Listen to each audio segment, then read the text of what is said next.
forget to like, share, and subscribe. All right, Sarah. So now we're just going to do some quick, fun questions just to get you to know you more as an author. So, where do you live? I live in Central Texas outside of the Fort Hood, Fort Cavazos installation.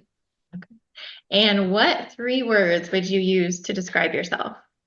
Oh no. I would say introvert. I would say writer, and I'm not very funny, so I'd probably say pretty serious. Okay. What is your favorite season and why? Oh, I love the fall, except I don't love the fall in Texas. So my favorite season in Texas is spring because I love seeing all the wildflowers and just the natural beauty and growth that's all around me. But in any other state, it would definitely be fall because I love the changing of the seasons and getting ready for the holidays. That's just my absolute favorite time. Well, kind of related to that, where is a favorite place that you've lived? Oh, that's hard. Um, Favorite place I've lived. I would probably say outside of Fort Leavenworth in the Kansas City area. I've lived there a couple of times. When I was growing up, I went to high school in that area. And my husband and I lived there when our oldest was little, before he got his job where he is now. And so Kansas City is kind of a hidden gem, and I think it has so much to offer. And we have a lot of family and friends in that area as well. Very fun. Okay, what is your favorite food? I am a pizza girl through and through. Yeah, that's a hit at my house too. All right. What do you like to do when you're not writing?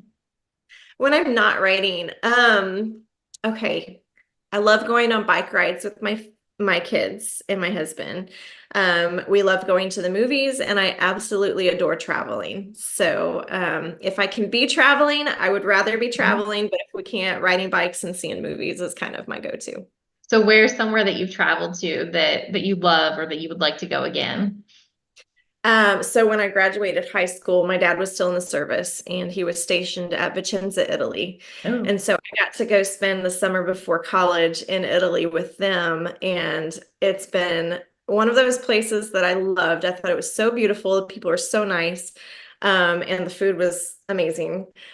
And I would love to take my husband and my kids back there someday. It was incredible. But actually, okay, here's another one. I went to Australia with my husband when oh. we were deployed Uh-huh. to Afghanistan. We got to go on R&R to Australia.